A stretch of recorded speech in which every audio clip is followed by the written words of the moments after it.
મિત્રો આપણે પ્રકરણ 15 અન્ન સ્ત્રોતમાં સુધારણા વિશે અભ્યાસ કરી રહ્યા છે। અત્યાર સુધી આપણે જે ભણ્યું તે પાક સુધારણા શા માટે જરૂરી છે, એટલે કે તેનું અગત્ય, તે માટે શું કરી શકાય તે આપણે જોયું। ત્યારબાદ આપણે વનસ્પતિ માટે લઘુ અને ગુરુ પોષક તત્વો વિશેની અભ્યાસ કર્યો અને ત્યાર પછી આપણે ખાતર વિશે ભણી રહ્યા હતા, જેમાં આપણે કુદરતી ખાતર ને કુદરતી ખાતરના બે પ્રકાર, સેન્દ્રિય ખાતર અને લીલું ખાતર વિશે આપણે જોયું। હવે ત્યાર પછીનો આપણે આગળ અભ્યાસ કરીએ કે રાસાયણિક ખાતર કોને કહેવાય અને તેના ફાયદા ગેરફાયદા વિશે અભ્યાસ કરીશું। તો ચાલો શરૂ કરીએ આપણું સેશન। રાસાયણિક ખાતરના અનુસંધાનમાં આપણો સવાલ છે મિત્રો કે ખાતર અથવા તો રાસાયણિક ખાતર, મેં તમને આગળ પણ કીધેલું કે જ્યાં ખાતર શબ્દ વપરાયો હશે ત્યાં તમારે રાસાયણિક ખાતર સમજવું। તો ખાતર કોને કહેવાય અથવા તો રાસાયણિક ખાતર એટલે શું, તેનો ઉપયોગ મતલબ કે તેના ઉપયોગના લાભ અને ગેરલાભ જણાવો। અને ખાતરનો પ્રશ્ન મેં આગળ પણ કીધું છે મિત્રો, તમને અગત્યનો છે, એ પૂછાય છે ઘણીવાર। તો ખાતર, રાસાયણિક ખાતર વ્યવસાયિક સ્વરૂપમાં તૈયાર કરેલા વનસ્પતિના પોષક દ્રવ્યો। હવે એટલે શું મિત્રો, તો આપણે જાણી ગયા કે વનસ્પતિને કયા કયા પોષક દ્રવ્યો જોઈએ છે, લઘુ અને ગુરુ પોષક દ્રવ્યો, એના વિશે આપણે અભ્યાસ કર્યો, બરાબર। તો વનસ્પતિને જે પણ પોષક દ્રવ્યો જોઈએ છે તે રસાયણ સ્વરૂપે, એટલે જુદા જુદા રાસાયણિક પદાર્થો કે જેમાં એ પોષક તત્વો રહેલા હોય, એ રસાયણો ભેગા મળી અને મનુષ્યએ બનાવેલો માનવ સર્જિત રાસાયણિક ખાતર, એટલે એને ખાતર કહેવામાં આવે અથવા રાસાયણિક ખાતર। ફરી કહું છું, વનસ્પતિને જરૂરી એવા પોષક દ્રવ્યો જે રસાયણ સ્વરૂપે છે તેના દ્વારા બનાવવામાં આવેલ ખાતરને રાસાયણિક ખાતર અથવા તો ખાતર કહેવામાં આવે છે। તેના લાભ શું? તો તેનો લાભ છે કે તેનો ઉપયોગ વનસ્પતિને NPK, મેં આગળ પણ કીધેલું કે આ 3 પોષક તત્વો એવા છે મિત્રો કે જે વનસ્પતિને વધારે પ્રમાણમાં જોઈએ। N એટલે નાઇટ્રોજન, P એટલે ફોસ્ફરસ અને K એટલે પોટેશિયમ। પોટેશિયમની સંજ્ઞા K છે, ફોસ્ફરસની સંજ્ઞા P છે, નાઇટ્રોજનની સંજ્ઞા N છે, જે તમે જાણો છો, એટલે NPK।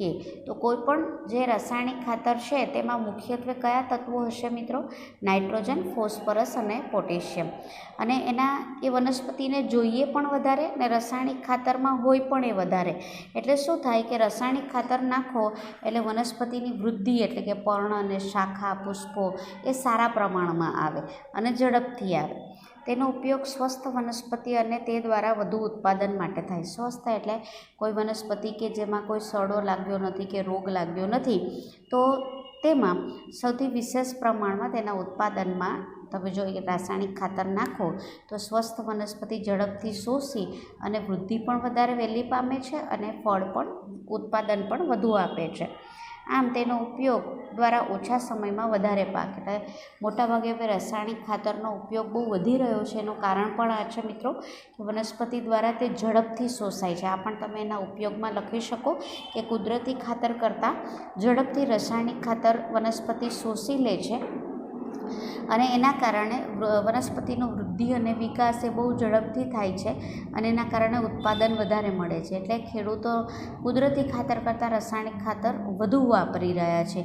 પણ મિત્રો એના ગેરલાભ પણ તમે જોઈ લો કે એ એટલા બધા ગેરલાભ છે કે તેનો ઉપયોગ તમે ન કરો એવું નથી કહેતી, પણ મર્યાદિત કરો તો વધુ સારું રહે। તો એના ગેરલાભ કયા છે? તો તેનો એક તો બહુ મોંઘા હોય। કુદરતી ખાતર તમે જોયું કચરામાંથી બનાવવામાં આવે, એને સડાવીને બનાવવામાં આવે છે, જ્યારે તમે રાસાયણિક ખાતર બજારમાં લેવા જાઓ તો તે ખૂબ આર્થિક રીતે મોંઘા હોય છે કે જે સામાન્ય ખેડૂત હોય છે, મધ્યમ વર્ગીય, તેને પોસાય પણ નહીં તેવા તે મોંઘા હોય છે, પહેલી કે એ છે। બીજું કે વધારે પડતી સિંચાઈના કારણે પાણી સાથે વહી જાય છે અને વનસ્પતિને તેનું પૂરતા પ્રમાણમાં પોષણ મળતું નથી। એટલે શું કે જો વધારે તમે રાસાયણિક ખાતર નાખો અને જો તમે જ્યારે પાણી પીવડાવો છો ત્યારે વધારે પ્રમાણમાં તમારાથી ખેતરમાં પાણી રેડાઈ ગયું, તો પાણી સાથે જે આ રાસાયણિક ખાતર જે તમે નાખ્યું છે તે પાણી વહે એની સાથે વહી જાય, એટલે વનસ્પતિને તો તે મળ્યા નહીં અને એમને ખાતર વહી ગયું। એટલે શું થયું, એક તો મોંઘા અને એમાં ખાતર વહી જાય તો ખેડૂતને નુકસાન થઈ શકે છે। બીજું એક ખાસ મિત્રો છે કે એ જે પાણી વહી ગયું તો જાય તો ક્યાં જાય, ફરી પાછું તે નદી, તળાવ, નહેર વગેરેમાં તે ભળી જાય. એટલે શું થશે, રસાયણનું બનેલું ખાતર છે એટલે તે ઝેરી હોય. હવે એ જે પાણી સાથે વહીને જે પણ નહેર કે નદી કે નાળામાં મળી ગયું છે ત્યાંના સ્વચ્છ પાણીને પણ તે પ્રદૂષણ કરશે, એટલે તે જલ પ્રદૂષણનું પ્રમાણ વધારશે. અને જો વારંવાર એ ખાતર વનસ્પતિ શોષી લે છે, એટલે વારંવાર જો તમે રાસાયણિક ખાતર જમીનમાં ઉમેરતા રહેશો તો તે જમીનની ફળદ્રુપતા વધારવાના બદલે ઘટાડશે. તે જમીનનું જે કે ને કે ક્ષારણ કરશે અને જમીનને બિનફળદ્રુપ બનાવશે. એટલે તેની ફળદ્રુપતા વધારવાના બદલે જો સતત ઉપયોગ કરવામાં આવે તો તે જમીનની ફળદ્રુપતાને ઘટાડે છે.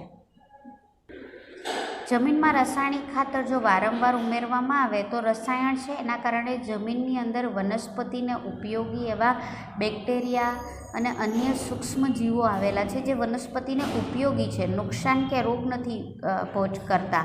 એ સૂક્ષ્મ જીવો પછી અળસિયા, તમે જાણો છો અળસિયા એ ખેડૂતના મિત્ર કહેવામાં આવે, ભણી ગયા છો.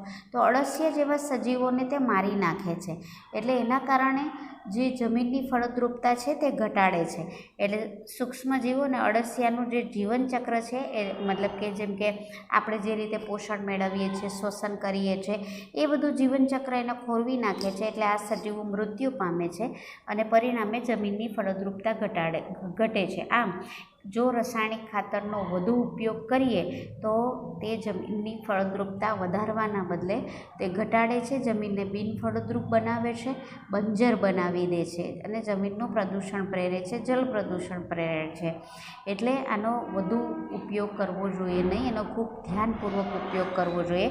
અને એના ઉપયોગ માટે યોગ્ય માત્રા અને યોગ્ય સમય, કેટલા પ્રમાણમાં આપણે તેનો ઉપયોગ કરશું તો જમીનનું બંધારણ જાળવી રાખશું તે સમજવું જોઈએ અને એ પ્રમાણે તેનો ઉપયોગ કરવો જોઈએ. આ જ સવાલ તમને એવી રીતે પૂછાય મિત્રો કે રાસાયણિક ખાતરનો વિવેકપૂર્વક ઉપયોગ કરવો જોઈએ, તો પણ તમારે શું લખવાનું, એના ગેરલાભ વિશે લખવાનું કે કેમ તમારે વિવેકપૂર્ણ ઉપયોગ કરવો જોઈએ. તો કે એના ગેરલાભ આટલા છે, એટલે એ ગેરલાભના કારણે જમીનનું પ્રદૂષણ વધવાના કારણે તેનો ઉપયોગ વિવેકપૂર્ણ કરવો જોઈએ. રાસાયણિક ખાતર અને સેન્દ્રિય ખાતર એટલે કુદરતી ખાતર અને કૃત્રિમ ખાતર જેને કહી શકો અથવા રાસાયણિક ખાતર કહી શકો. તો એનો તફાવત શું મિત્રો, તો એ તફાવત અહીં તમને બતાવેલો છે કે સેન્દ્રિય ખાતર જે છે તે ભૂમિમાં કાર્બનનું પ્રમાણ વધારે છે, જ્યારે આમાં કેટલાક NPK એટલે નાઇટ્રોજન, ફોસ્ફરસ અને પોટેશિયમ એ પોષક તત્વોનો ઉમેરો કરે છે. તેમાં તમે સેન્દ્રિય ખાતર નાખો તો ભૂમિમાં જે સૂક્ષ્મજીવો છે કે જે જમીન માટે અગત્યના છે, અળસિયા છે, એને ખોરાક મળે છે. એટલે તે વધારે પ્રમાણમાં એનો ઉછેર થાય છે, મતલબ તેની સંખ્યા વધે છે. જ્યારે તમે રાસાયણિક ખાતર નાખો છો તો ભૂમિના સૂક્ષ્મજીવો, અળસિયા વગેરેને નુકસાન થાય છે અને તે મૃત્યુ પામે છે. ભૂમિમાં કાર્બનનું પ્રમાણ વધારે હોવાથી ભૂમિને ફળદ્રુપ બનાવે છે, પણ જો રાસાયણિક ખાતરનો જમીનમાં વધારે ઉપયોગ કરવામાં આવે તો તે જમીનની ફળદ્રુપતાને ઘટાડે છે. ત્યાર પછી સેન્દ્રિય ખાતર નાખો તો જમીનને છિદ્રાળુ બને છે અને એના કારણે એની જલ સંગ્રહ એટલે પાણીને સંગ્રહ કરવાની ક્ષમતા વધારે થાય છે. એટલે જમીનમાં પાણી એકઠું થતું અટકે છે. જ્યારે આમાં વધારે પડતા ઉપયોગના કારણે જમીનમાં જલ સંગ્રહ ક્ષમતા ઘટે છે, પાણી સાથે તે વહી જાય છે ને જલ પ્રદૂષણ નોતરે છે. ત્યાર પછી આ જલ સંગ્રહ ક્ષમતા વધતું હોવાથી તે ભૂમિમાં ભેજને જાળવી રાખે છે, એટલે ભૂમિને પાણીવાળી રાખે છે, ભીની રાખે છે. એટલે જે આપણી વનસ્પતિ હોય એને સતત પાણી મળી રહે અને ભૂમિનું ક્ષરણ એટલે કે ધોવાણ એ અટકાવે છે. જ્યારે અહીં જળ સંગ્રહ ક્ષમતા ઘટતું હોવાથી ભૂમિને સૂકી બનાવી દે છે અને ભૂમિનું ધોવાણ એટલે કે જમીનનું ધોવાણ, ક્ષરણ એટલે ભૂમિનું ધોવાણ એટલે પાણી સાથે માટી વહી જવી અથવા પવન સાથે માટી વહી જવી એને ભૂમિનું ધોવાણ કહેવામાં આવે. એટલે ભૂમિનું ક્ષારણ અથવા તો ધોવાણને ઝડપી બનાવે છે. ત્યાર પછી આગળ જોઈએ. ત્યાર પછી તમને જે પૂછાઈ શકે છે તે છે ટૂંક નોંધ લખો, કાર્બનિક ખેતી, ઓર્ગેનિક ફાર્મ. તમે સાંભળ્યું હશે મિત્રો કે ઓર્ગેનિક ખેતી હવે એનું ચલણ વધી ગયું છે. કેમ? કારણ કે વધુ પડતા જંતુનાશક દવાના ઉપયોગથી અને રાસાયણિક ખાતરના ઉપયોગથી જમીન જે છે તે બિનફળદ્રુપ આપણા દેશની બની રહી છે. એટલે જેટલું પાકનું ઉત્પાદન થવું જોઈએ એટલું થતું નથી. એટલે હવે જ્યારે જમીન હવે પ્રદૂષિત થવા લાગી છે ત્યારે આપણા દેશના ખેડૂતો હવે ઓર્ગેનિક ખેતી તરફ વધ્યા છે. એટલે કે ઓર્ગેનિક એટલે કે કાર્બનિક ખેતી એના તરફ વધ્યા છે. તો હવે કાર્બનિક ખેતી એટલે શું તો તે સમજીએ. તો રાસાયણિક ખાતર, જંતુનાશક દવા એટલે એક પ્રકારની રાસાયણિક દવા આવે જે પાક ઉપર કોઈ જંતુ લાગે એટલે રોગ લાગે તેના નાશ માટે છંટકાવ કરવામાં આવે. કીટનાશક એટલે જેમ કે તીડ છે કે અન્ય કીટકો છે તે વનસ્પતિના પાંદડા, પર્ણ, પ્રકાંડ, ફૂલ એ બધા ભાગોનો ખોરાક તરીકે ઉપયોગ કરે છે અને એ માટે એમાં બેસી અને વનસ્પતિને ખાઈ જાય છે. તો તમે સાંભળ્યું હશે કે ઘણીવાર અચાનક તીડ નામનું કીટક આવે, અચાનક એના ટોળા આવે અને તે ખેતીનો નાશ કરી નાખે છે. તો આ કીટકોને મારવા માટે જંતુનાશક દવાનો ઉપયોગ થાય. એટલે આપણે હવે આનાથી શું થાય છે કે આ ત્રણ વસ્તુ એવી છે કે રાસાયણિક ખાતર, જંતુનાશક, કીટનાશક એનો ઉપયોગ કરવામાં આવે તો તે હવાનું પ્રદૂષણ એક તો કરે છે. ત્યાર પછી જો જમીનમાં ભેળવવામાં આવે તો જમીનનું પ્રદૂષણ કરે છે. આ ઉપરાંત જમીનમાં ભેળવ્યા પછી એનામાં પાણીનો છંટકાવ કરવામાં આવે તો પાણી સાથે વહી અને એ પાણી જો જળાશયમાં ભળે તો જળનું પ્રદૂષણ કરે છે. એટલે હવે આ જે પદાર્થો છે તેનો ઉપયોગ કરવાનો નથી કારણ કે તે જમીન, પાણી અને હવા ત્રણેયનું પ્રદૂષણ કરે છે. એટલે રાસાયણિક ખાતર, જંતુનાશક અને કીટનાશકનો ઉપયોગ કર્યા વગર અથવા તો જો ઉપયોગ કરવામાં આવે તો ખૂબ ઓછી માત્રામાં ઉપયોગ કરીને ખેતી કરવામાં આવે તેવી ખેતીને શું કહેવામાં આવે છે? કાર્બનિક ખેતી. એટલે જે ખેતીમાં રાસાયણિક ખાતર, જંતુનાશક, કીટનાશકનો ઉપયોગ કરવામાં આવતો નથી અથવા તો ખૂબ ઓછો ઉપયોગ કરવામાં આવે છે તેવી ખેતીને કાર્બનિક ખેતી કહેવામાં આવે છે. તો કાર્બનિક ખેતીમાં શું થશે? તો આ ખેતીમાં નકામા પદાર્થ એટલે વનસ્પતિનો કચરો, પશુના મળમૂત્ર વગેરે કચરો જે નીકળે છે તે ઘરમાંથી જે એઠવાડ નીકળે છે એમાંથી ખાતર બનાવવામાં આવે અથવા જંતુનાશક અથવા કીટનાશક બનાવવામાં આવે. એટલે એનું રિસાયકલ કરવામાં આવે. રિસાયકલને ગુજરાતીમાં કહેવામાં આવે પુનઃચક્રીયકરણ. કારણ કે આપણે કચરામાંથી ખાતર બનાવ્યું ને એટલે એને પુનઃચક્રીયકરણ કહેવામાં આવે. અને વધુમાં વધુ કાર્બનિક પદાર્થ એટલે આમાંથી જે સડાવીને જે ખાતર બન્યું એમાં મેં તમને કીધેલું કે સેન્દ્રિય ખાતર જમીનમાં શું ઉમેરે તો કાર્બન ઉમેરે એટલે કાર્બનિક પદાર્થ ઉમેરે. પરિણામે જમીન ફળદ્રુપ બને. ફળદ્રુપ જમીનમાં તો ખેતી સારી જ થવાની, બરાબર. તો એનાથી જે ખેતી થાય એને કાર્બનિક ખેતી કહેવામાં આવે. આ ઉપરાંત જૈવિક પરિબળો જેમ કે લીલનું સંવર્ધન, અળસિયાન એટલે શું મિત્રો કે કેટલીક લીલ જે છે ને તે નાઇટ્રોજન જે આપણે રાસાયણિક ખાતરમાંથી લેતા હતા એના બદલે હવે કુદરતી કેવી રીતે લઈ શકીએ? તો કેટલીક લીલ એવી છે જેમ કે હું તમને ખાલી જાણકારી માટે તમને નામ આપું તો તે છે એનાબીના નામની લીલ. તો એ એવી છે કે જે હવામાંથી નાઇટ્રોજન શોષી, જ્યારે મેં નાઇટ્રોજન ચક્ર સમજાવેલું ત્યારે એમાં હતું મિત્રો, તો તમે ધ્યાનથી સાંભળ્યું હશે કે જ્યારે હવામાંથી એનાબીના નામની લીલ નાઇટ્રોજનને શોષીને જમીનમાં સ્થાપન કરે છે એટલે જમીનમાં નાઇટ્રોજનનું પ્રમાણ વધે છે. એટલે એ લીલને આ જમીનમાં ઉછેરવામાં આવે અને એ જમીનમાં એ પાણીમાં ઉછેરવામાં આવે અથવા ભીની જમીનમાં ઉછેરી અને એ લીલ આમાં ઉમેરવામાં આવે કે જેથી નાઇટ્રોજનનું પ્રમાણ વધે. જમીનમાં અળસિયા નાખવામાં આવે. કેમ? મેં તમને કીધેલું અળસિયા ખેડૂતના મિત્રો છે. તો કેમ મિત્રો છે? મિત્રો તમને ખબર છે કારણ કે અળસિયાનો જે ખોરાક છે તે માટી છે અને તેનું જે મળ દ્વારા કાઢે છે તે પણ માટી છે. એટલે માટી ખાય છે અને માટી કાઢે છે. એટલે એ માટી જેમ આપણને કેવું કે અમુક પ્રકારના શાક ને એવું ભાવતું હોય છે તો આપણે જેમ કે મમ્મીએ તમને બટાકા વધારે ભાવે છે અને મમ્મીએ શાક બનાવ્યું પણ કોબી બટાકાનું માની લો બનાવ્યું તો કોબી નથી ભાવતી ને બટાકા ભાવે છે તો તમે શું કરશો? બટાકા વણીને ખાશો, બરાબર ને? તો તેવી રીતે અળસિયો જ્યારે જમીનમાંથી માટી કાઢે છે ત્યારે એને જે માટી ભાવે છે એ માટે તે માટીને સતત ખોદતું રહે. આ તમારી સમજૂતી માટે છે મિત્રો. એટલે માટીને સતત ખોદતું રહે છે ને જ્યારે એના મળ દ્વારા પણ માટી કાઢે છે. એટલે માટીને ખોદતું રહેવાથી તે જમીનને પોચી કરે છે. એટલે જમીનને પોચી કરે તો મૂળ ઊંડે સુધી જઈ શકે, પછી સૂક્ષ્મજીવો છે એને ઓક્સિજન મળી રહે એટલે તે સૂક્ષ્મજીવોની સંખ્યા વધે છે. આ ઉપરાંત પાણી સંગ્રહ કરવાની એટલે જલ સંગ્રાહક શક્તિ ભૂમિની વધે છે.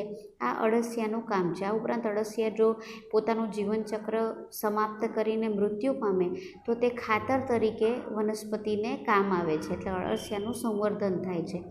નાઇટ્રોજન સ્થાપક બેક્ટેરિયાનું સંવર્ધન મેં તમને કીધેલું. નાઇટ્રોજન ચક્રમાં કે કેટલાક બેક્ટેરિયા એવા છે કે હવામાંથી નાઇટ્રોજનનું જમીનમાં સ્થાપન કરે છે, તેનો ઉછેર કરવામાં આવે છે, જમીનમાં ભેળવવામાં આવે. સંવર્ધન એટલે તેનો ઉછેર કરવો અને જૈવિક ખાતર બનાવવામાં આવે છે. એટલે લીલમાંથી, અળસિયામાંથી કે નાઇટ્રોજનને સ્થાપિત કરતા બેક્ટેરિયામાંથી ખાતર બનાવવામાં આવે અને આ ઓર્ગેનિક ખેતીમાં કરવામાં આવે. એટલે ઓર્ગેનિક ખેતીમાં કયા સ્ટેપ છે તે અહીં સમજાવવામાં આવેલું છે. જૈવ કીટનાશક ના સ્વરૂપમાં લીમડાના પર્ણો ને હળદરનો ખાદ્ય સંગ્રહમાં ઉપયોગ થાય છે. એટલે શું મિત્રો કે હવે આપણે કીટનાશક કે જંતુનાશક તો આપણે છાંટવાના નથી ઓર્ગેનિક ખેતીમાં. તો જો વનસ્પતિને જંતુ લાગે અથવા કીટક લાગે, બરાબર, કે કોઈ રોગ લાગે તો હવે એનો ઈલાજ કેવી રીતે કરવો જંતુનાશક વગર? તો મિત્રો કેટલાક કુદરતી પદાર્થો એવા છે કે જે જંતુનાશક અને કીટનાશક તરીકે ઉપયોગ કરે છે. જેમ કે લીમડાના પર્ણ, તમને ખબર હશે કે આપણા ઘરમાં જ્યારે અનાજ ભરીએ ત્યારે કડવો લીમડો જે હોય ને તેના પાંદડા સૂકવી અને તેમાં આપણે જે ખોરાકને મતલબ ધાન્યને સંગ્રહેલું છે તે પેટીમાં, મતલબ કે તે આપણે જે પેટીમાં સંગ્રહેલું હોય તે પેટીમાં નાખવામાં આવે છે, એટલે એમાં જીવાત થતી નથી. તો આવી રીતે અનાજને સંગ્રહવા માટે લીમડાના પર્ણનો ઉપયોગ થાય.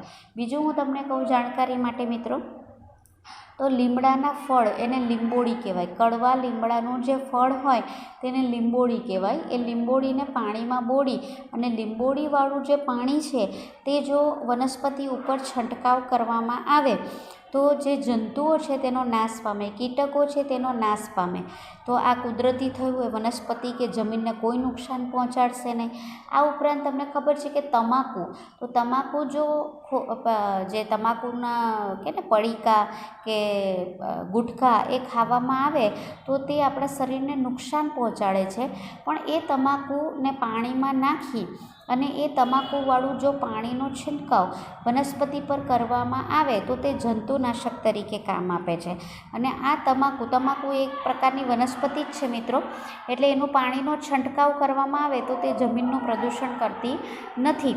એટલે આ રીતે તમે કીટનાશક પણ કરી શકશો, કીટકો છે તેનો નાશ, જંતુઓનો નાશ કરી શકશો અને એનાથી કોઈ પણ જમીનને, હવાને કે પાણીને કોઈ નુકસાન થશે નહીં. આ ઉપરાંત તમે જાણો છો કે હળદર એ ઉત્તમ એન્ટીબાયોટિક છે. એટલે આખી હળદર, જે સુકાયેલી હળદર આવે ને, તો જ્યારે આપણે અનાજ ઘરમાં ભરીએ ત્યારે એમાં હળદરના ટુકડા નાખી દેવામાં આવે જેથી એમાં કોઈ જીવાત ન થાય, બરાબર. તો એ ખાદ્ય એટલે કે અનાજના સંગ્રહમાં આ પદાર્થોનો ઉપયોગ કરવામાં આવે છે. કાર્બનિક ખેતી જૈવ સ્ત્રોત, એટલે અહીં તમે જોયું કે આ કાર્બનિક ખેતીમાં આપણે જે કંઈ પણ ઉપયોગ કર્યો તે શેનો ઉપયોગ કર્યો? બધા જ કુદરતી પદાર્થનો. અહીંયા તમે જોઈ શકો છો ખાતર બનાવવા કચરાનો ઉપયોગ કર્યો, બરાબર છે. ત્યાં ઉપર ખાતર બનાવવા લીલનો, અળસિયાનો કે બેક્ટેરિયાનો ઉપયોગ કર્યો, એટલે એ સજીવ હતા. અને ત્યાં ઉપરાંત આપણે લીમડા છે, લીંબોળી છે, હળદર છે, એનો શેમાં ઉપયોગ કર્યો તો કે કીટનાશક તરીકે ઉપયોગ કર્યો. એટલે બધા જૈવિક પદાર્થો આ બધા, કારણ કે લીમડાના પણ શેમાંથી મળ્યા? લીમડાના ઝાડમાંથી. એટલે લીમડાનું ઝાડ સજીવ થયું. હળદર તો હળદરના ઝાડમાંથી મળ્યો, છોડમાંથી મળે છે, તો એ પણ સજીવ થયું, બરાબર. આ બધા કચરો છે એ પણ શેમાંથી મળ્યું? સજીવમાંથી. એટલે એ બધા જૈવ સ્ત્રોત એટલે સજીવોમાંથી મળતા સ્ત્રોતમાંથી આ કાર્બનિક ખેતી કરવામાં આવે છે. આગળ જોઈએ મિત્રો. ત્યાર પછી ખેતી માટે અગત્યનું જે પરિબળ છે તે છે સિંચાઈ. તો સિંચાઈ માટે આપણે જોઈએ કે આપણા દેશમાં કૃષિમાં સિંચાઈનું મહત્ત્વ કેમ છે, એટલે આપણે કેમ સિંચાઈ કરવી પડે. આપણા દેશમાં સિંચાઈ એટલે બહારથી પાણી પીવડાવવું. જે છોડ હોય તેને સમયે સમયે ઉછેર માટે પાણી, આપણે પણ ઘરે કુંડામાં છોડ ઉગાડીએ છીએ તો સમયે સમયે તેને પાણી પીવડાવીએ છીએ ને, કેમ પાણી જેમ આપણે ખોરાકમાંથી શક્તિ મેળવીએ છીએ તેમ પાણી એનો જીવન સ્ત્રોત છે. આપણને પણ પાણી વગર ચાલતું નથી, તેવી રીતે વનસ્પતિને પણ પાણી વગર ના ચાલે. એટલે વનસ્પતિને સમયે સમયે પાણી આપવાની ક્રિયાને સિંચાઈ કહેવામાં આવે. તો આપણા દેશમાં સિંચાઈ કરવું કેમ જરૂરી છે, ન કરીએ તો ના ચાલે? તો એનું મહત્ત્વ શું છે? તો પહેલું તો આપણા દેશમાં સિંચાઈના જે કે ને અધ્યયન ટેકનોલોજી, એ આપણા દેશમાં હજી પાણી માટેનું કંઈ અધ્યયન ટેકનોલોજી એટલો વિકાસ પામી નથી. એટલે આપણા દેશમાં પાણી માટેનો મુખ્ય આધાર શેના પર રહેલો છે? વરસાદ પર. એટલે આપણે જે કંઈ બી ખેતી કરીએ છીએ એમાં મોટા ભાગની ખેતી એ વરસાદ ઉપર આધારિત છે. દેશના મોટાભાગના વિસ્તારોમાં સમયસર વર્ષા ઋતુ આવવા પર અને વૃદ્ધિના સમયગાળામાં પૂરતો વરસાદ થવા પર પાકનું ઉત્પાદન આધારિત છે. એટલે શું કે જેવું તમે જોશો કે ઉનાળાનો એન્ડ હોય એટલે કે મેનો અંત હોય ત્યારથી વરસાદ ક્યારે પડશે, કેટલો પડશે, એની આગાહી પેપરમાં અને સમાચારમાં આપવા માંડે છે. કેમ? કારણ કે આપણા દેશમાં જે મોટાભાગની ખેતી છે વરસાદ પર આધારિત છે, અને એના માટે વરસાદ કેટલો થશે, વરસાદ ક્યારથી પડવાનું શરૂ થશે, ચોમાસું ક્યારથી બેસશે, બરાબર, એટલે ચોમાસું કેવું રહેશે એના પર આધારિત રહેલું છે. અને જેટલો સારો વરસાદ, પૂરતો વરસાદ, તો એટલું આપણું અનાજનું ઉત્પાદન સારું. એટલે આપણી જે વનસ્પતિ એટલે કે ખેતીની વૃદ્ધિ છે તે વર્ષા ઋતુ બેસવા ઉપર એટલે કે ચોમાસું આવવા પર અને એની જે વૃદ્ધિ છે તે પૂરતો વરસાદ થવા પર આધારિત છે. આથી જો વધારે વરસાદ થાય અથવા તો ઓછો વરસાદ થાય, જો પૂર આવે તો પણ આપણી વનસ્પતિ નાશ પામે, અને જો ઓછો વરસાદ થાય તો વધારે વરસાદ આવે તો આપણી વનસ્પતિ જે છે પૂર આવે તો એની સી સડી જાય, વધારે પાણીથી એના મૂળિયા સડી જાય અને નાશ પામે. અને ઓછો વરસાદ આવે તો ઓછા પાણીના કારણે વનસ્પતિ જે છે તે બળી જાય, એટલે આપણું પાક ઉત્પાદન છે તે ઘટી જાય. વરસાદની અનિયમિતતા એટલે આપણે ત્યાં વરસાદ જે સમય કીધો એ સમય આવી જ જાય એવું જરૂરી નથી. તો કેટલીક વાર વધારે વરસાદ આવે, ઓછો વરસાદ આવે, મોડું ચોમાસું બેસે, બરાબર, કે વહેલું ચોમાસું બેસે, એટલે વરસાદ આપણે ત્યાં અનિયમિત છે. ત્યાર પછી અનાવૃષ્ટિ એટલે તમને ખબર જ હશે મિત્રો, એને દુષ્કાળ કહેવામાં આવે. એટલે જ્યારે વરસાદ ઓછો પડે, દુકાળ પડે, બરાબર. તો અનાવૃષ્ટિથી શુષ્કતા એટલે શું થાય કે જમીનમાં પાણી જ નથી, પીવા માટે પણ પાણી નથી મળતું, તો ખેતી માટે કેવી રીતે પાણી મળે?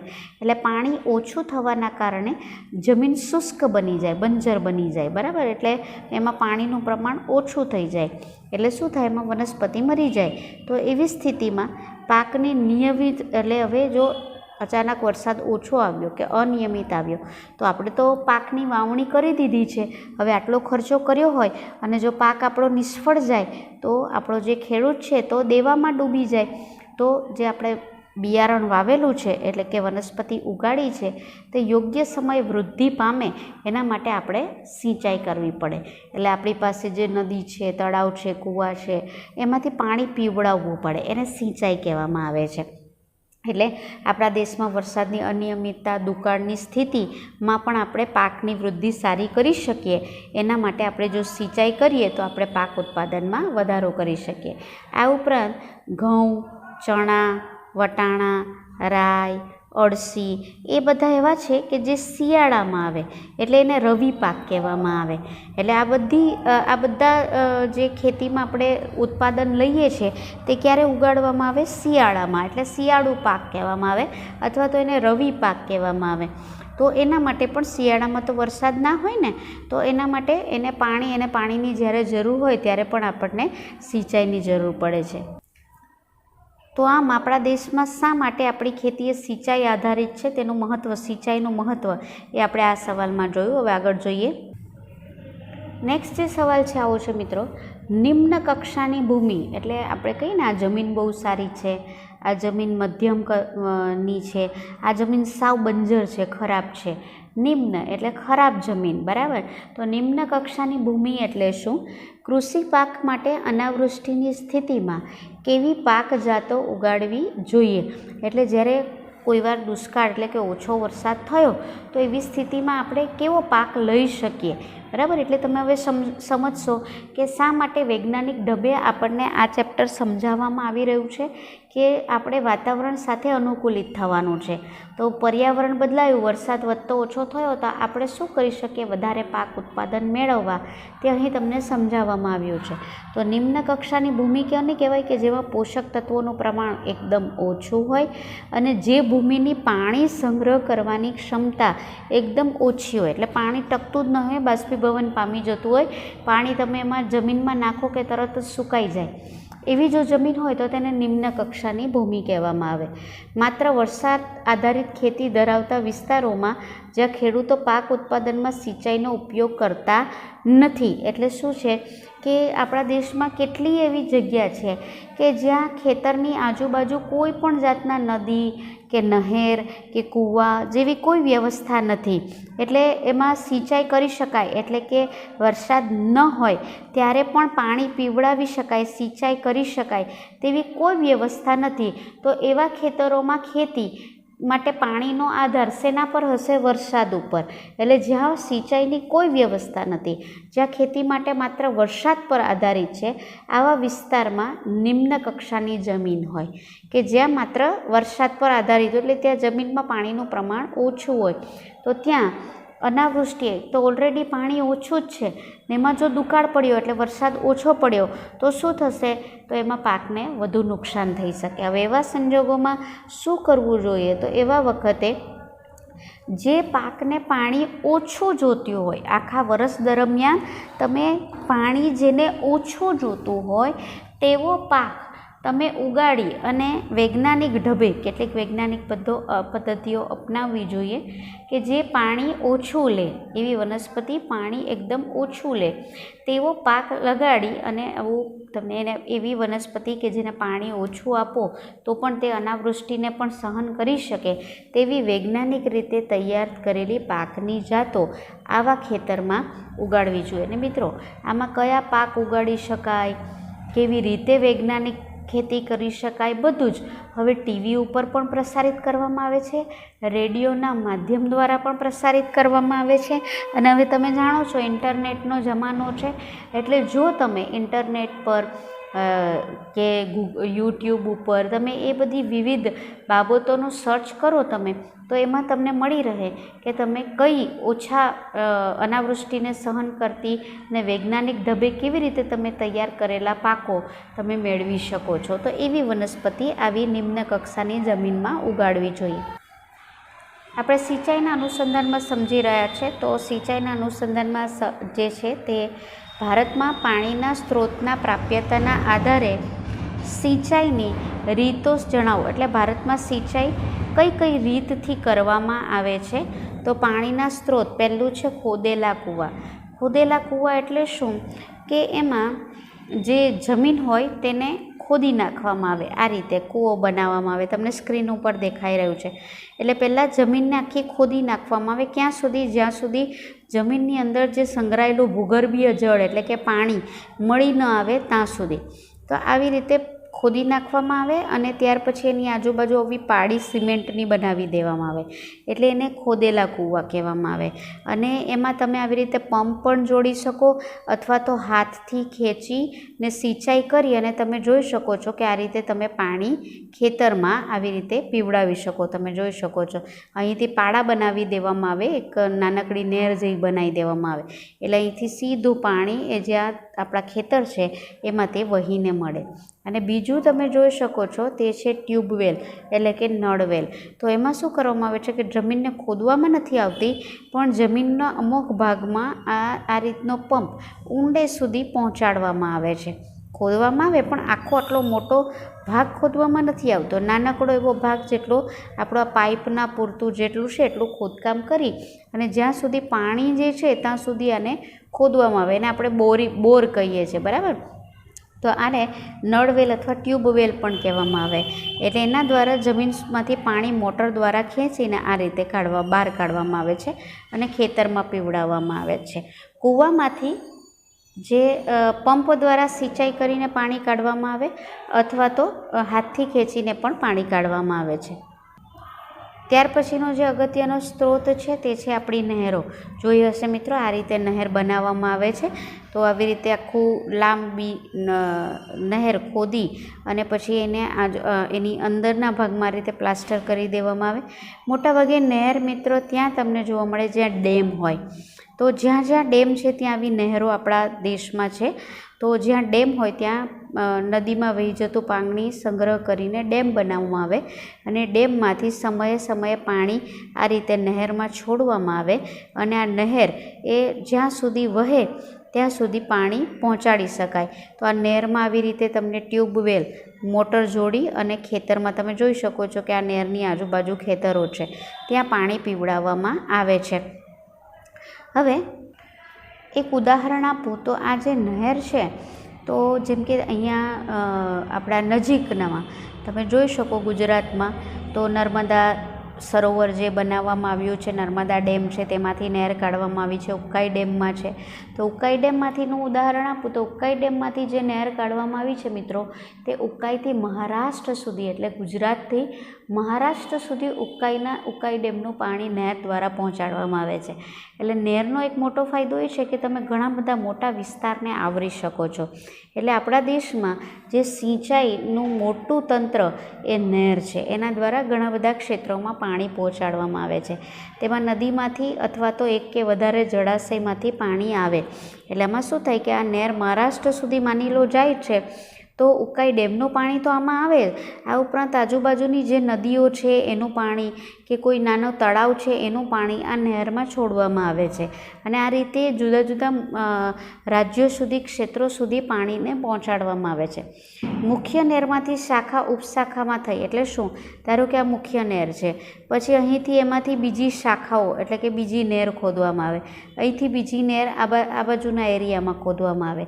એટલે આવી રીતે શાખા ઉપશાખાઓમાં થઈ અને ઘણા બધા ખેતરોમાં સિંચાઈ માટે પાણી આ રીતે નહેરમાંથી પહોંચાડવામાં આવે છે.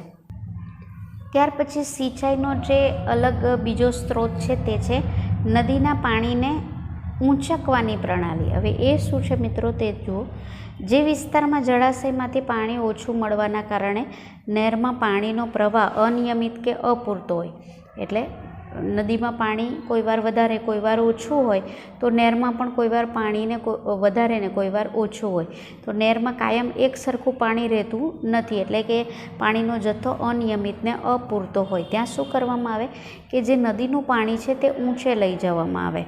બરાબર, આ રીતે તમે જુઓ છો મોટા મોટા આવી રીતે પાણી લઈ જતી પાઇપો છે, તેમાં નહેર ખોદવામાં નથી આવતો, પણ નદીનું પાણી રીતે ઊંચે લઈ જઈ આપો જે પાઇપ છે એના દ્વારા જે ખેતર છે ત્યાં સુધી પાણી લઈ જવામાં આવે. બરાબર, અને તે ખૂબ જ ઉપયોગી અત્યારે આપણા ખેતરમાં સિંચાઈ માટે પાણી લઈ જવા માટે થઈ રહ્યું છે.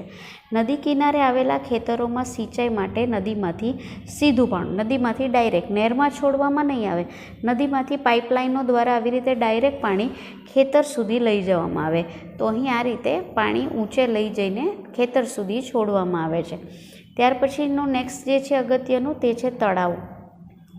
તો નાના વિસ્તારોમાં વહેતા પાણીનો સંગ્રહ નાના જળાશયમાં કરવામાં આવે અને અંતે તળાવનું સ્વરૂપ ધારણ કરે. એટલે શું કે જ્યાં જ્યાં અમુક ક્ષેત્રો એવા છે કે જ્યાં આજુબાજુ નદી નથી પણ વરસાદ સારો હોય, તો ત્યાં ગામવાસીઓ દ્વારા અથવા તો જે તાલુકો હોય એમાં રહેતા લોકો છે અથવા ખેડૂતો છે એના દ્વારા આવી રીતે જમીન ખોદીને તળાવ બનાવી દેવામાં આવે. એટલે વરસાદ સારો હોવાના કારણે જે આજુબાજુનું જે પાણી છે તે તળાવમાં આવી રીતે સંગ્રહિત થાય. બરાબર, એટલે નદી કરતાં નાનું સ્વરૂપ એને તળાવ કહેવામાં આવે. આ ઉપરાંત ખેતીમાં પાણીમાં પ્રાપ્યતા વધારવા માટે નાના બંધ બનાવવામાં આવે, એને ચેકડેમ કહેવાય. તમને ખબર હશે કે જ્યાં વરસાદ પ્રમાણમાં મધ્યમ પડે છે, નહીં વધારે નહીં ઓછો, તો ત્યાં ખેતરોમાં આવા નાના નાના માટીના ડેમ બનાવી દેવામાં, એટલે પાળીઓ બનાવી દેવામાં આવે.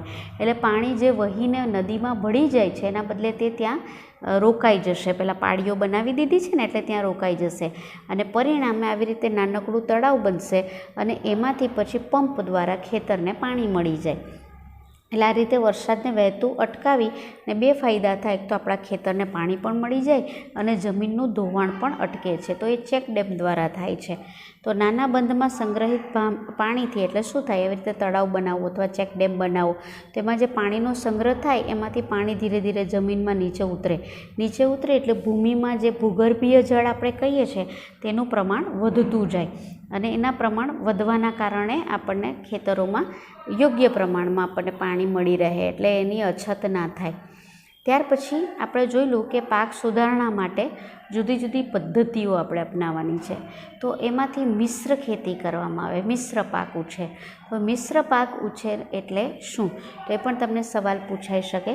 તો એટલે શું, તો પહેલાં એ સમજો કે એક જ ખેતરમાં એક પાક લેવાના બદલે એક કરતાં વધારે એટલે કે બે પાક અથવા બે કરતાં વધારે પાક ઉછેરવાની પદ્ધતિ છે એને મિશ્ર પાક ઉછેર પદ્ધતિ કહેવાય. એટલે એક વખત એક જ પાક નહીં લીધો, એની સાથે બીજો પણ પાક લેવામાં આવે, એને મિશ્ર પાક કહેવામાં આવે. તો ભારતમાં ખેડૂતો દ્વારા કયા કયા મિશ્ર પાક લેવામાં આવે છે તે તમને અહીંયા ઉદાહરણ આપેલા છે.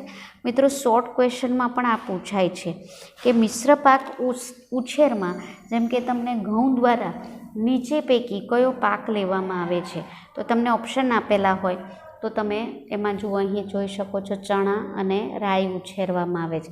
તો તમારે એ લખવાનું રહેશે.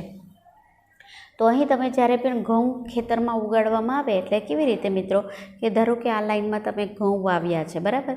તો પહેલો ઘઉંનો છોડ, પછી રાઈનો છોડ, પછી ઘઉંનો છોડ, પછી રાઈનો છોડ, એવી રીતે ઉછેરવામાં આવે છે. અથવા શું કરવામાં આવે કે ધારો કે આવી પાળીઓ બનાવી દીધી, તો પહેલી લાઈનમાં ઘઉંનો છોડ એટલે કે પાકનું ઉત્પાદન લીધું, બીજી લાઈનમાં રાઈનું ઉત્પાદન લીધું, ફરી પાછા ઘઉં, ફરી પાછું રાઈ, આ રીતે. એટલે શું થશે કે આપણને જ્યારે આપણે લણણી કરશું ત્યારે આપણને ઘઉં પણ મળશે અને રાઈ પણ મળશે. તો આવી રીતે બધાને જ આ નિયમ લાગુ પડે છે. મગફળી એટલે કે સિંગ જેને કહીએ ને, એની સાથે સૂર્યમુખી, હવે બંને તમે જુઓ તેલીબિયા છે. તેલીબિયા એટલે શું, તો મગફળીમાંથી પણ આપણે જાણીએ છીએ કે તેલ કાઢવામાં આવે છે અને સૂર્યમુખીના બિયામાંથી પણ શું કાઢવામાં આવે છે, તેલ, કે જે આપણે રાંધવામાં તેનો ઉપયોગ કરીએ છીએ. ત્યાર પછી કપાસ એટલે જેને રૂ કહીએ ને, તો એ રૂ સાથે મગ એટલે કે કઠોળ વાવવામાં આવે છે. પછી મકાઈ લઈએ, એની સાથે બીજું એક કઠોળ એટલે કે અડદને રોપવામાં આવે છે. ઘઉંની સાથે રાઈ અથવા તો ચણાને ઉગાડવામાં આવે છે.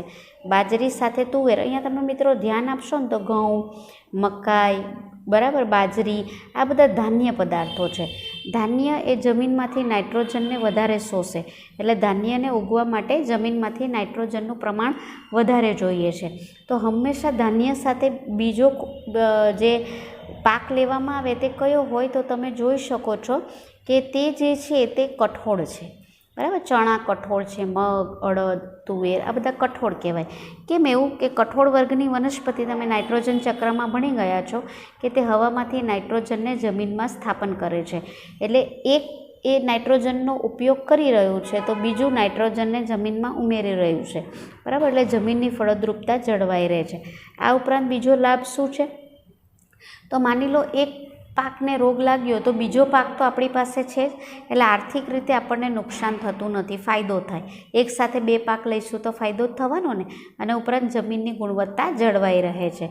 અને પાક નાશ થવા છતાં બીજા પાક એટલે એક પાકમાં રોગ લાગે અને એ પાક નાશ થઈ જાય તો ખેડૂતને થાય કે એક પાકમાં નુકસાની થઈ, બીજો પાક તો છે ને, એટલે એની આશા જીવંત રહે. ને મેં તમને કીધું તેમ કે જે જમીનની ફળદ્રુપતા, પાકની ગુણવત્તા જળવાઈ રહે છે. પાક લેવાની જે બીજી પદ્ધતિ છે એને આંતરપાક ઉછેર પદ્ધતિ કહેવામાં આવે. તો એટલે શું, તો એક જ ખેતરમાં નિર્દેશિત માળખામાં 2 થી વધારે પાકને એક સાથે ઉગાડવાની પદ્ધતિને આંતરપાક, એટલે કેટલીક હરોળમાં એક પ્રકારનો પાક અને તેની એકાંતરે બીજી હરોળમાં, મેં તમને જેમ અહીં કીધું, બરાબર. હવે મિશ્ર પાકમાં શું થાય મિત્રો, કે જેમ કે ઘઉં અને ચણા લીધા તો ઘઉંનું બિયારણ અને ચણાનું બિયારણ બંને ભેગું કરી દેવામાં આવે અને જ્યારે જમીન ખેડી નાખે પછી તમને ખબર એમાં દાણા વેરે એટલે બિયારણ નાખે, તો એ બિયારણમાં ઘઉં ને ચણા બંને મિક્સ છે તેને નાખતા જાય. એટલે ઘઉં જ્યાં પડ્યા ત્યાં ઘઉં ઉગશે ને ચણા જ્યાં પડ્યા ત્યાં ચણા ઉગશે. એ મિશ્ર પાકમાં છે. જ્યારે આંતરપાકમાં શું થશે મિત્રો, તો એક લાઈન ઘઉંની, એક લાઈન ચણાની, એક લાઈન ઘઉંની, એક લાઈન ચણાની, એવી રીતે, બરાબર. તો આવી રીતે અથવા તો 2 લાઈન ઘઉંની 2 લાઈન ચણાની એવી રીતે ઉગાડવામાં આવે અને આંતરપાક કહેવામાં આવે. તો કેટલીક હરોળમાં એક પ્રકારનો પાક અને એકાંતરે બીજી હરોળમાં, મેં તમને કીધું તેમ ઘઉં વધારે લેવા છે તો 3-4 હરોળમાં ઘઉંનો પાક, ફરી પાછું 1-2 હરોળમાં ચણાનો પાક એવી રીતે ઉગાડવામાં આવે અને આંતરપાક કહેવામાં આવે. એમાં આંતરપાકમાં કયા કયા લેવામાં આવે તો સોયાબીન, તમને ખબર જ હશે સોયાબીન એ બહુ શરીર માટે અગત્યનું એવું છે. સોયાબીન પણ તેલી બિયા છે, એમાંથી પણ તેલ નીકળે છે. એની સાથે મકાઈ લેવામાં આવે, બાજરી સાથે ચોળા, એટલે એ તમે અહીંયા જોઈ શકો છો બાજરી અને અહીં મકાઈ એ ધાન્ય છે, તો એની સાથે કઠોળ લેવામાં આવે છે જેથી જમીનની ફળદ્રુપતા જળવાઈ રહે. ત્યાર પછી આગળ આપણે જોઈએ મિત્રો તો આંતર પાકના ફાયદા શું છે. તો આ ઉછેર પદ્ધતિ એટલે આંતરપાકનું પદ્ધતિથી જો વનસ્પતિનો પાક લેવામાં આવે, તમે જોઈ શકો છો કેવી રીતે ઉછેર કરવામાં આવે. જો અહીં એક હરોળમાં એક અલગ પ્રકારનો પાક લેવામાં આવ્યો છે, બીજી હરોળમાં અલગ પ્રકારનો પાક લેવામાં આવ્યો છે. આ આંતરપાક છે, બરાબર. તો આ પદ્ધતિમાં પાકની પસંદગી એ પ્રકારે કરવામાં આવે છે કે જેથી પોષક દ્રવ્યોની આવશ્યકતા ભિન્ન હોય. એટલે આનો મતલબ શું થયો મિત્રો, મેં તમને કીધું તેમ એક ધાન્ય લીધું, ઘઉં લીધું તો બીજા ચોળા લીધા, એટલે ધાન્યને નાઇટ્રોજન જોઈએ છે જ્યારે ચોળાને નાઇટ્રોજન જોઈતું નથી. એટલે બંનેની જમીનમાંથી પોષક તત્વોની આવશ્યકતા જુદી જુદી છે, એક સરખી નથી. એક નાઇટ્રોજન લેશે તો બીજું નાઇટ્રોજન સ્થાપશે, એને નાઇટ્રોજનની જરૂર નથી. તેથી પોષક દ્રવ્યોનો યોગ્ય માત્રામાં ઉપયોગ થાય. એટલે બંનેની જરૂરિયાત જુદી જુદી છે એવા છોડ ઉગાડવામાં આવ્યા છે, એટલે જે પાક છે તે સારો થાય અને પાક આપણને વધારે માત્રામાં મળે. કેમ? કારણ કે તેમાં જે પોષક દ્રવ્યો છે તે મેળવવા માટે સ્પર્ધા, કોમ્પિટિશન નહીં થાય. તમને ખબર છે મિત્રો કે આ જે છોડ હોય તે પણ જમીનમાંથી પોષક દ્રવ્યો મેળવવા માટે એકબીજા સાથે એના મૂળ કોમ્પિટિશન કરતા હોય. એમાંથી જે મેળવી લે તેનો ઉછેર સારો થાય ને જેને ન મળે તે પાક નિષ્ફળ જાય. પણ અહીં તો આપણે કેવા પાક લીધા છે કે બંનેની જરૂરિયાત જુદી જુદી છે, એટલે એકબીજાને નુકસાન કરશે નહીં ને આપણને પાક સારો મળશે. બંને પાકનું ઉત્પાદન આપણે સારું મેળવી શકીએ છીએ, આ પદ્ધતિનો ઉપયોગ છે. અને બીજું કે એ વનસ્પતિમાં જ્યારે તમે આંતરપાક લો ને તો વનસ્પતિ અલગ અલગ હોવાના કારણે એને રોગ બહુ લાગુ પડવાની સંભાવના એકદમ ઘટી જાય છે. ત્યાર પછીની અન્ય વૈજ્ઞાનિક પદ્ધતિ છે તે છે પાકની ફેરબદલી. તો પાકની ફેરબદલી એટલે શું? તો પૂર્વ આયોજન કાર્યક્રમ અનુસાર એક ખેતરમાં ક્રમવાર વિવિધ પાક ઉગાડવામાં આવે તો પાકની ફેરબદલી કહેવાય. હવે એટલે શું તે જરા સમજાવી દઉં મિત્રો. કે ધારો કે મારી પાસે એક ખેતર છે, એ ખેતરની જમીન એવી છે કે તેમાં ઘઉંનો પાક બહુ સારો થાય છે. એટલે હું એકવાર મેં ઘઉં વાવ્યા તો બહુ સારા ઘઉં થયા, એનાથી મને આર્થિક ફાયદો બહુ થયો, કમાણી થઈ. તો હવે બીજા વર્ષે હું શું કરીશ, કયો પાક લઈશ? તમે કહેશો ઘઉં, બરાબર. એટલે ફરી પાછો બીજા વર્ષે ઘઉં લઈશ. પાછો પાક સારો થયો તો ત્રીજા વર્ષે શું લઈશ? ઘઉં લઈશ, બરાબર. તો થશે શું કે એકનો એક પાક તમે જમીનમાં ઉગાડ્યા કરો છો તો જમીનમાં ઘઉંના જે પોષક તત્વો જોઈએ છે વારંવાર તે શું કરશે? જમીનમાંથી તેનું શોષણ કરશે. એટલે જમીનમાંથી એ પોષક તત્વોનું પ્રમાણ શું થશે? ઘટી જશે. એટલે જમીન બિનફળદ્રુપ થશે. જમીનમાં પોષક તત્વોનું પ્રમાણ ઘટી ગયું એટલે તે બિનફળદ્રુપ, બિન ઉપજાઉ થાય.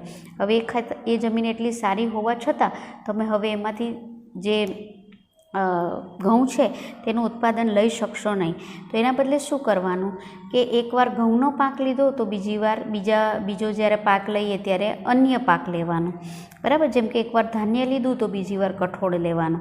એટલે પાકની ફેરબદલી એટલે વારાફરતી પાક લેવાના અને એનું આયોજન કરવાનું કે મેં આ વખતે આ પાક લીધો તે ક્યારે મને મળશે અને એના પછી હું કયો પાક લઈ શકું.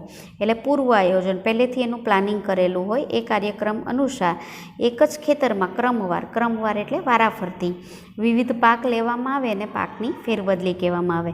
પાકની ફેરબદલી પરિપક્વન સમયગાળા પર આધારિત વિવિધ પાકનું સંમિશ્રણ કરવા માટે અપનાવવામાં આવે છે. એટલે શું? તો પાકની ફેરબદલીમાં તમને જે આ વાક્યો છે કદાચ અઘરા લાગતા હોય તો હું એને સમજૂતી તમને આપી રહી છું, તો તમારા શબ્દોમાં પણ આનો જવાબ તમે લખી શકશો. તો પાકની ફેરબદલીમાં જે ઉગવાનો સમયગાળો છે એના ઉપર આધારિત રહેલી હોય છે અને કઈ ઋતુમાં કયો પાક લઈ શકાય તેના ઉપર તે આધારિત હોય છે. સામાન્ય રીતે એક પાક મેળવ્યા પછી વાવવા માટે બીજા પાકની પસંદગી ભેજ અને સિંચાઈની સુવિધાની પ્રાપ્યતા પર નક્કી કરવામાં આવે છે.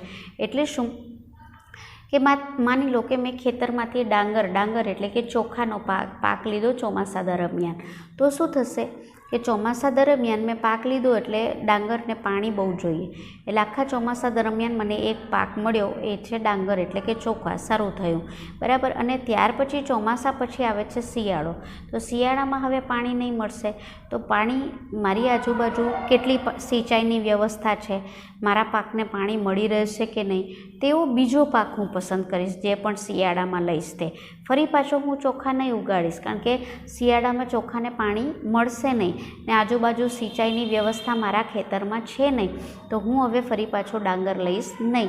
એવો પાક લઈશ કે જેને પાણી ઓછું જોઈએ. એટલે ફેરબદલી માટે જે પાક પસંદ કરો તે સિંચાઈ પાણીની પ્રાપ્યતા પર આધારિત છે. જો પાકની ફેરબદલી વ્યવસ્થિત રીતે કરવામાં આવે તો એક વર્ષમાં 2 કરતાં વધારે પાક પણ તમે લઈ શકો છો. તો ફાયદો શું થશે? એક તો જમીનની ફળદ્રુપતા જળવાઈ રહેશે અને જે આપણું ઉત્પાદન છે 1 કરતાં વધારે પાક મળ્યું એટલે વારાફરતી આપણને પાકનું ઉત્પાદન સારું મળશે અને આર્થિક રીતે આપણને ફાયદો થશે. ત્યાર પછી નીંદણ એટલે શું? મિત્રો, તમે આ બધું ભણી જ ગયા છો, પણ ફરી પાછું સમજાવી દઉં છું. નીંદણ એટલે શું? નીંદણની નિયંત્રણની જરૂરિયાત શા માટે છે અને તેની રીતો કઈ કઈ છે? બહુ અગત્યનો સવાલ છે મિત્રો. તો નીંદણ એટલે શું?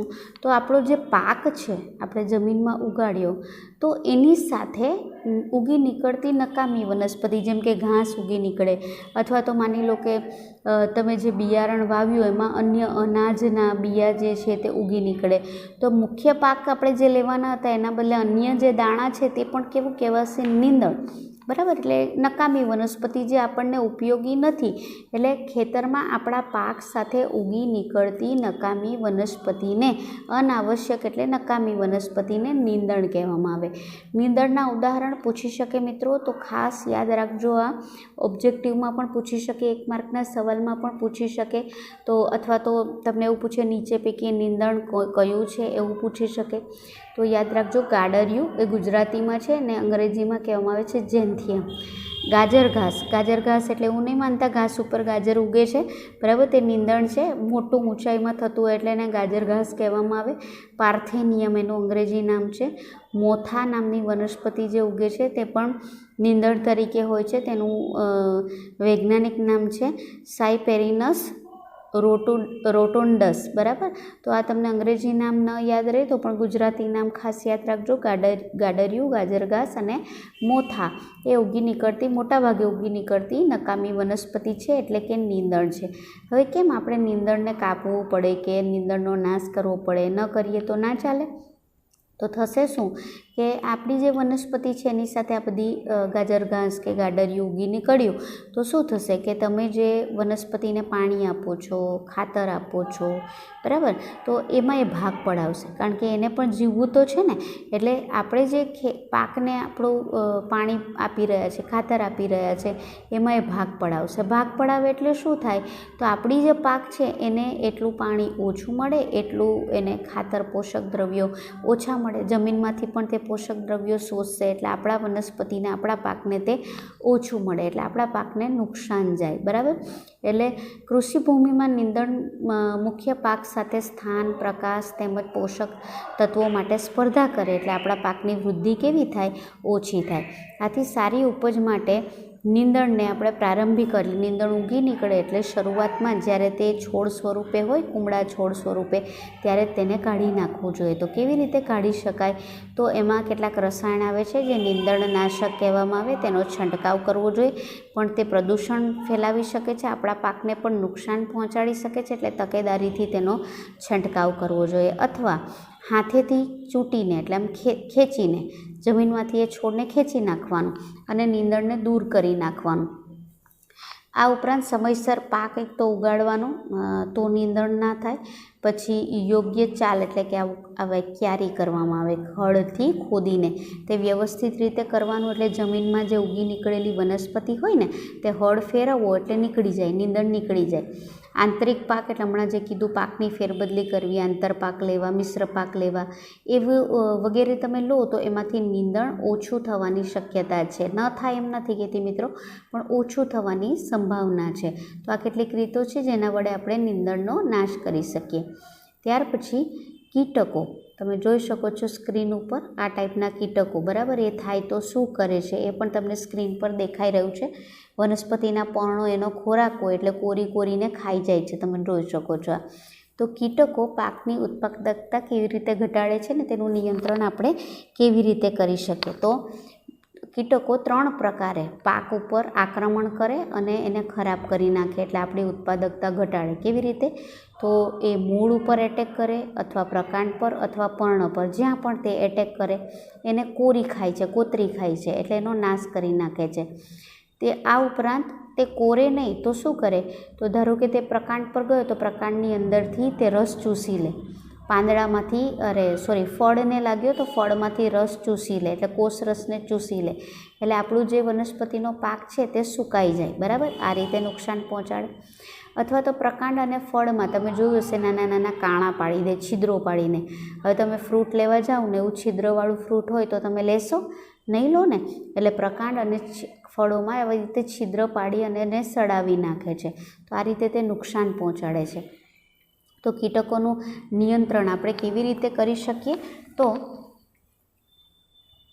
કેટલાક કીટનાશકો છે કે જે કીટકોને મારે છે. તમને સ્ક્રીન ઉપર દેખાઈ રહ્યું છે કે કીટનાશકનો છંટકાવ કરવામાં આવી રહ્યો છે.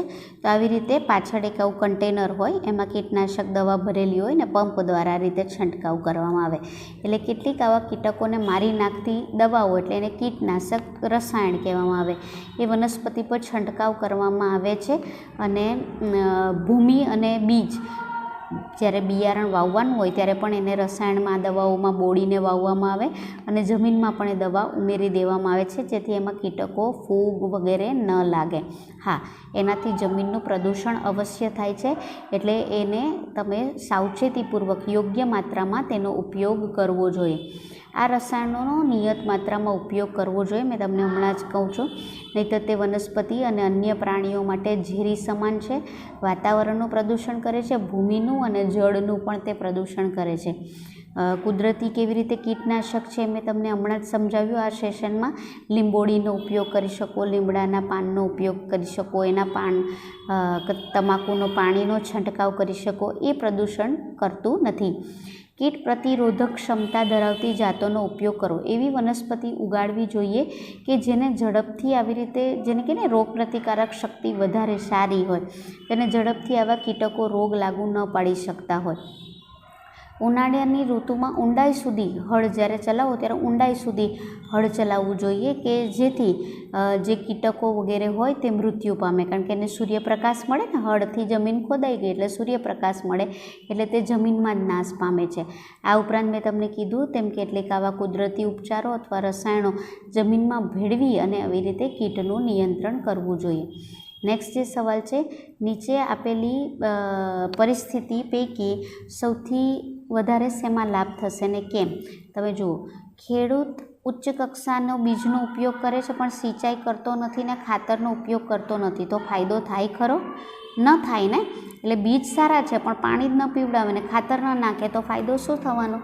ખેડૂત સામાન્ય બીજનો ઉપયોગ કરે છે, સિંચાઈ કરે છે અને ખાતરનો ઉપયોગ કરે, એટલે ખાતરને સિંચાઈ બરાબર આપે છે, પણ જે બીજ છે તે સારા લીધા નહીં તો સારો અનાજ ઉગે ખરું?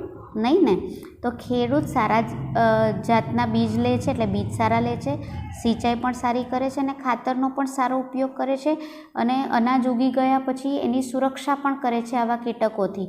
તો શેમાં ફાયદો થશે? આમાં જ વધારે ફાયદો થશે ને. એટલે જુઓ, સીમાં વધારે ફાયદો થશે. કેમ પૂછ્યું? તો કેમ? તો સ્વસ્થ વૃદ્ધિ અને વિકાસ ધરાવતો આપણને પાક મળે. કેમ? કારણ કે પાણી અને ખાતર પૂરતું આપવામાં આવે છે. પાક સુરક્ષાની પાકની પદ્ધતિના કારણે કીટકો અને જીવાતોથી પાકને નુકસાન થતું આપણે અટકાવી શકીએ છીએ, એટલે ઉત્પાદન વધારે મળે છે અને એના કારણે આપણને સીમાં વધારે, એટલે સી જે ઓપ્શન આપેલું છે એમાં આપણને વધારે ફાયદો થશે. નેક્સ્ટ જે સવાલ છે મિત્રો, તે છે કૃષિ ઉત્પાદનને નુકસાન કરતા પરિબળો અને તેનાથી શું નુકસાન થાય છે. તો તે જુઓ, બે રીતે નુકસાન, બે પરિબળો છે જે નુકસાન કરે. એક તો જૈવિક પરિબળો, એટલે કે સજીવો. કયા કયા સજીવો? તો કીટકો જે હમણાં તમને બતાવ્યા ફોટામાં. પછી ખોતરીને ખાનાર એટલે ઉંદર હોય ને, ઉંદર એ વનસ્પતિને કોરીને ખાઈ જાય. ને જ્યાં પણ તમને ખેતર હોય ને ત્યાં મોટા મોટા ઉંદર તમને જોવા મળે, તે વનસ્પતિને નુકસાન કરે. પક્ષી પણ આ જ રીતે ફળ જે હોય એને ચાંચ મારીને ખાઈ જાય. કેટલીક ફૂગ અથવા તો ઈતરડી એટલે ઈયળ જેવી જીવાતો લાગી જાય, જીવાણુ એટલે બેક્ટેરિયા જેવા રોગ લાગુ પડી જાય. તો આ સજીવો એ આપણા પાકને નુકસાન પહોંચાડી શકે છે. અજૈવિક પરિબળો એટલે કે જે જીવિત નથી તેવા પરિબળો, સજીવો નથી તેવા કયા? તો ભેજ અને તાપમાન. જો ભેજનું પ્રમાણ વધારે હોય તો ફૂગ લાગી જાય અને ઓછું હોય તો સુકાઈ જાય. વધારે તાપમાન હોય તો બળી જાય અને ઓછું તાપમાન હોય તો ભેજ વધી જાય એટલે ફૂગ લાગી જાય. એટલે આ નિર્જીવ છે. એટલે આ પરિબળોના કારણે શું થાય? તો આપણું જે અનાજ છે તેની ગુણવત્તામાં ઘટાડો થાય, અનાજના વજનમાં ઘટાડો થાય, જે અનાજ આપણે વાવેલું છે એની અંકુરણ ક્ષમતા ઘટે એટલે ઝડપથી જમીનમાંથી ઉગીને બહાર ન આવે. પછી નીપજ એટલે કે આપણો અનાજનો રંગ જે છે ને એકદમ સરસ આવવો જોઈએ, એ રંગ એનો દૂર થાય અને એના કારણે આપણે જ્યારે એવું અનાજ બજારમાં વેચવા જઈએ તો આપણને કિંમત ઘટે અને આ રીતે તે નુકસાન પહોંચાડે છે. અનાજ સંગ્રહ કરતાં પહેલાં આપણે કઈ બાબતો ધ્યાનમાં રાખવી જોઈએ? તો અનાજ સંગ્રહ કરતાં પહેલાં જૈવિક અને અજૈવિક પરિબળો જ્યાં પણ સંગ્રહ કરીએ છીએ ત્યાં આવા શું કહેવાય, તાપ યોગ્ય મળે, ભેજવાળી જગ્યા પર નહીં કરવું જોઈએ, બરાબર. કોઈ પણ જાતના આજુબાજુ આવા સજીવો ન હોવા જોઈએ, બરાબર એ જગ્યાની સાફ સફાઈ કરી લેવી જોઈએ. એટલે જૈવિક અને અજૈવિક પરિબળો પર આપણે નિયંત્રણ કરવું જોઈએ. સંગ્રહ કરતાં પહેલાં નિરોધક અને નિયંત્રણ પદ્ધતિનો ઉપયોગ કરવો જોઈએ. એટલે કેટલાક રસાયણોથી અથવા તો દવાઓથી તે જગ્યાને સાફ કરવી જોઈએ, જંતુમુક્ત કરવી જોઈએ, બરાબર. કોથળામાં તમે અનાજ ભરો છો તો એ કોથળાને પહેલાં મેલેથિયોન નામની દવા આવે છે મિત્રો, એ ધ્યાનમાં રાખજો. એ દવામાં કોથળા બોળી અને પછી એને તડકામાં સૂકવીને અનાજ ભરવું જોઈએ કે જેથી એમાં જીવાત ન પહોંચે. મિત્રો ઘરે પણ તમારી મમ્મી અનાજ ભરતી હશે તો જે પીપળું જે હોય ને તેને બરાબર સાફ કરી લે, પહેલાં ધોઈ નાખે, પછી 2-3 દિવસ તેને તડકામાં સૂકવે કે જેથી તે ભેજવાળું ન રહે અને પછી એમાં અનાજનો સંગ્રહ કરે છે. આ ઉપરાંત તમે જાણો એમાં લીમડાના પાન, મેં તમને કીધું તે પ્રમાણે લીંબોળી વગેરે નાખે છે કે જેથી એમાં જીવાત ન થાય. સંગ્રહ કરતાં પહેલાં ઉત્પાદનની નિયંત્રિત સફાઈ કરી સૂર્યપ્રકાશ ને પછી છાંયડામાં, મેં તમને હમણાં જ કીધું આપણા ઘરમાં આ રીતે કરે છે કે પહેલાં તડકામાં 3-4 દિવસ રહી પછી છાંયડામાં રાખીને પછી એમાં અનાજનો સંગ્રહ કરે છે. ત્યારબાદ રસાયણ મુક્ત ધુમાડાનો ઉપયોગ કરતાં જંતુ મળી જાય. એટલે અમુક તમે જેમ કે ધૂપ આપણે કરતા હોય મચ્છરને મારવા માટે, એવી રીતે કેટલાક રસાયણ આવે છે જેનો ધુમાડો એ તમે પીપમાં કરી નાખો તો એનો જે ધુમાડો છે એના કારણે જંતુ મરી જાય છે અને આપણા પાકને નુકસાન થતું નથી. ત્યાર પછી જે છે તે આ પ્રમાણે છે સવાલ મિત્રો, પાકની સુરક્ષા માટે નિરોધક કે જંતુ વિરોધી પદ્ધતિઓ અને જૈવ નિયંત્રણ શા માટે સારું ગણવામાં આવે છે?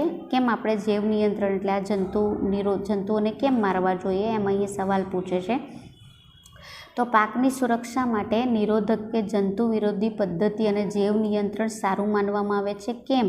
કારણ કે તે પર્યાવરણ સલામત છે, એટલે કુદરતી પદ્ધતિને સારું માનવામાં આવે કે આપણે લીમડો નાખ્યો કે લીંબોળી નાખી એનાથી કોઈ પર્યાવરણનું પ્રદૂષણ થતું નથી અને જે પાક માટે ઉપયોગી સજીવો છે એને નુકસાન પહોંચાડતું નથી અને જમીનનું પ્રદૂષણ કરતું નથી કે હવાનું કે ભૂમિનું પ્રદૂષણ કે પાણીનું પ્રદૂષણ તે કરતું નથી અને જંતુઓને મારીને આપણા પાકને રક્ષણ આપે છે.